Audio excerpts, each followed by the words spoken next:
Hey y'all. So today it's Iyslander versus Fi. Let's get into it. I won the die roll and chose to go first. Ideally, to be honest, I haven't completely figured out like whether going first or second is better in the aggro matchup. Because sometimes you kind of just want the tempo. But if you go first, sometimes you get to set up an Insidious Chill like for free basically, and then that's huge. So I found it's kind of a toss-up, to be honest, and that's actually one thing I really like about Iyslander, is that it's not like... Sometimes going first or second is not like it gives you a huge advantage or disadvantage. Not like Prism, where going first you sort of almost guarantee get an aura down for free. For Iyslander, you really kind of need to... if you find Insidious Shield, you get it, but otherwise, yeah. So we start, we didn't find Insidious Shield going first, but we get to sneak in some Arcane. I threw a red Aether Ice Fan at my opponent, and I didn't bother fusing it because I expected them to... Because I don't give them any further chances to filter than I already am by sending them an attack, right? Because if I fuse it, they pitch one to block and get to like discard a pitch to the effect. And then, I've let them filter 2 cards. However, they didn't block at all, because they want to come at me with this strong hand of Belittle, and they reveal the Lava Burst. And I guess, I might have made a mistake not pitching further to Waning Moon. But I think I valued having the Winter's Bite and Sigil of Permafrost. Just 2 of them together is the really good combo, right? It's a 0 cost from Arsenal, Sigil of Permafrost plus Waning Moon can potentially stop my turn, since I saw them, take the Ice Vein completely. Of course, seeing them take the Ice Vein completely made me regret not fusing it, but I think with no information, typically not fusing it is probably the better choice, just to not let them filter extra. Anyway, so they came at me with a Belittle, and, that's something I definitely do not want to see. Sigil of Permafrost basically taxes your opponent an extra blue, because the Waning Moon Frostbites is extra 3 Frostbites, that is basically a blue, and my opponent just tutored up a blue. So which is why I did not do the Sigil of Permafrost on the Belittle. I kind of want to bait my opponent into spending more resources. I'm really hoping they swing the sword. And if they use 2 resources to swing the sword, then I can be like, alright, here, I'm going to do the Sigil of Permafrost and his Winter's Bite, so I'm taxing an additional 5 resources, and that will actually prevent you from firing off the Lava Burst. Whereas if they know I'm going to tax them this much, they may not have swung the sword, which is why I don't want to do a D-React on the Belittle. So I took the 4 from Blaze Headlong, sword came in, as we were really hoping our opponent would do, and then we go ahead and do a Sigil fused, have the 2 float to Waning Moon, and this ends our opponent's turn. Opponent is running 2 AB, so Sigil of Permafrost is honestly less effective when you're against a 2 AB opponent, of course. But yeah, still decent into Fi. And I'm okay running the yellows into Fi, because most of the attacks come in for 3, so really the extra pitch can sometimes be very useful. So yep, there we go, we stop our opponent from being able to swing that Lava Burst, and on our turn we will just... Tunic up and Arsenal the Cold Snap. And the nice thing about knowing that opponent has Lava Burst in Arsenal is that there's no way they start off their turn with that, which means my Cold Snap will likely be able to freeze. We'll tax them a further 1 if they want to use it. If so, it means they need to pay for not having it frozen, or actually get a freeze off. So that feels pretty nice. Looking at our hand right now, I definitely do want to send an Erase Face at my opponent. And I have drawn an Insidious Chill, and one tricky thing about Iyslander is sort of finding your moment to be able to, like, buy yourself enough space to play out your Insidious Chill, because it's a very tempo-negative card. So, it's a very, like, tempo-negative card to, like, that buys you tempo later on in the game. So, you need to find your spot, and I figure that if I am able to send his Erase Face on my opponent, on my turn, then hopefully that buys me enough tempo to play out his Insidious Chill. So that's why I chose to pitch the Cold Snap instead of pitching like the Insidious Chill. Definitely do want to pitch the Aether Hail because it blocks 3, so in case I need to block, I can use that as a blocking card. Okay, so go ahead and do that, and our opponent did not pay, so, the Arsenal's frozen. And then they paid 2 for this Flame Call Awakening, so they have none float, which is nice. And we go ahead and just deal our opponent 3. With the Waning Moon before, the tutor... Well, with the tutor effect on the stack. So, they're unlikely to want to pitch it anyway, because that Phoenix Flame is going to come in for 2, but still, why give our opponent the option? And then we go ahead and block the 3 here. And we know we're safe from any mass triggers because we blocked one here, and then there's at most 2 more attacks coming after this. And we definitely take those so we can send Erase Face at our opponent. And the reason why I really like Erase Face CNC into, well, in the aggro mirrors is because they are attacks that are also effectively blocking cards. Like, if the on hit happens, our opponent doesn't get to swing the sword, doesn't get to buy back Phoenix Flame at Phi. So let's say even that all it stops is like the Phoenix Flame that they would get from Phi.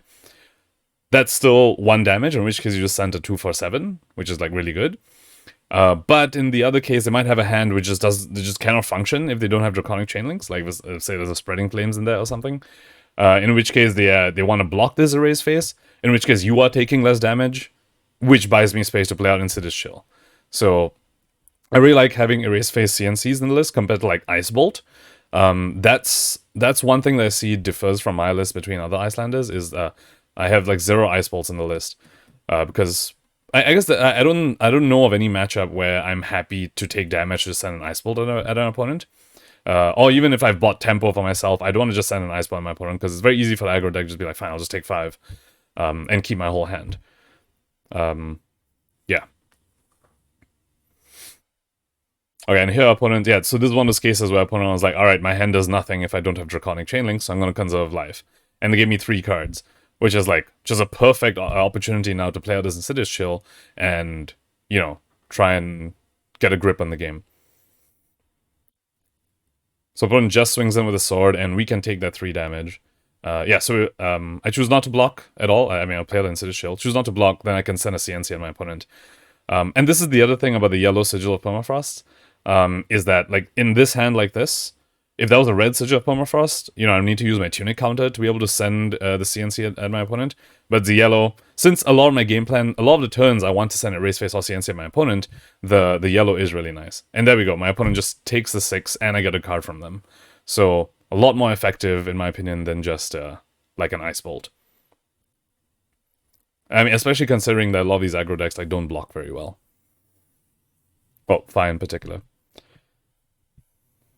Yep, so opponent activates Tunic, and we can go ahead and respond to that with a Channeling Frigid. I pitched the Amulet of Ice because I already have Insidious Chills, so I think I prefer having the blocking, keeping the blocking cards, and I can just get rid of the Amulet of Ice.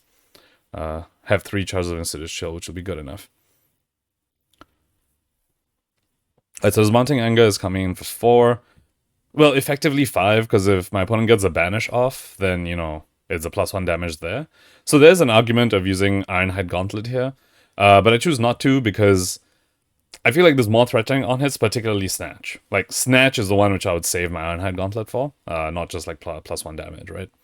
So we go ahead and just let that hit. And our opponent spends 1 to fire this Ronin Renegade, just coming in for 4. So again, so I do want to try and stop the Mask of Momentum trigger if that happens, if our opponent threatens it. But yeah, so if it's a 4 attack, it's a bit difficult to do it. I'm going to see if I can block the last attack on the chain. Opponent pitches a yellow to activate Phi. Because Phi costs 1 right now because there's only 2 chain links and Channeling Fridges on the field. So it costs 2 for them to activate Phi. And then they can't actually send a Phoenix Flame because they can't pay 1 to attack with it because of the channel. So there is no Mass Momentum that'll be threatened this turn. So I go ahead and use my Tunic to Waning Moon my opponent for 3. And our opponent takes it. Opting to Arsenal the Phoenix Flame. And this way I also get to 5 this Freezing Point at my opponent. Of course, it's only 5, but I do get to fuse it, which triggers Insidious Chill.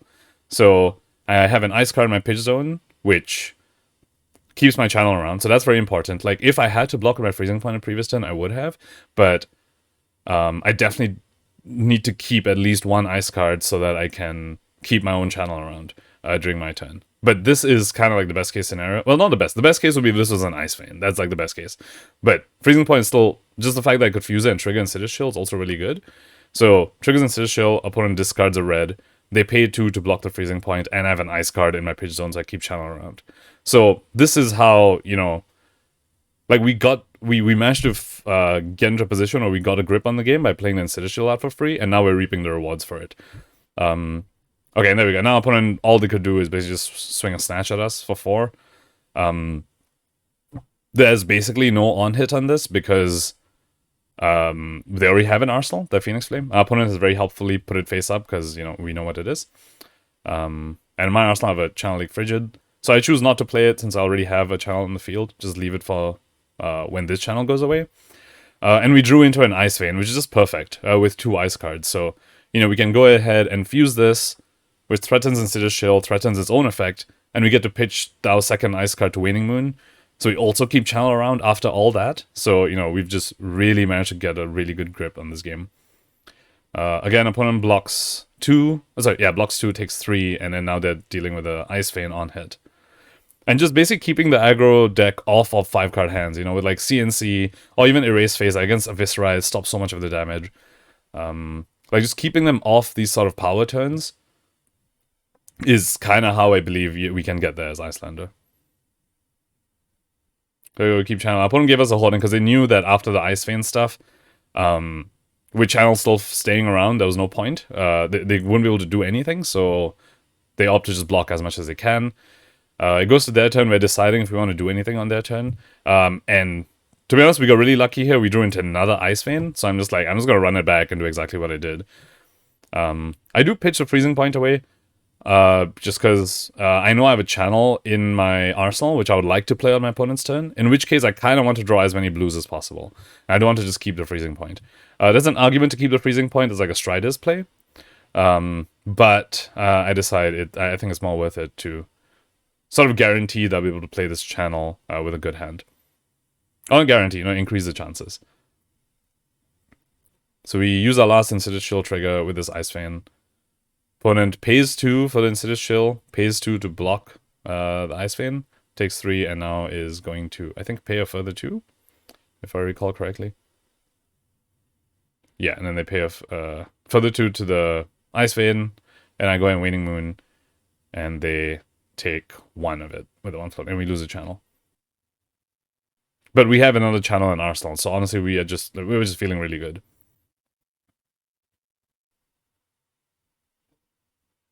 Cool. And yeah, so this so I have been testing with adding like a couple of red sigil permafrosts, and and I guess this one case obviously isn't good enough to like say yes or no to it, but I was very annoyed that this was a red sigil instead of a yellow, because if this was a yellow, I could just pitch it to play my Channel Leak Frigid, but instead I need to use my Tunic and pitch this to play the Channel Leak Frigid. Obviously, it's pointless to even play that sigil this turn since we've already gotten so much tempo.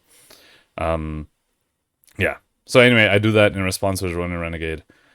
Opponent at first thinks they want to activate Tunic, but then they notice that I pitch a red, so I'm unlikely to Waning Moon them. That they don't activate Tunic. So yeah, on our turn, we go ahead and Aether Hail. So Aether Hail is kind of the only like vanilla damage red I have, and that's because it's really efficient with like pitching a blue.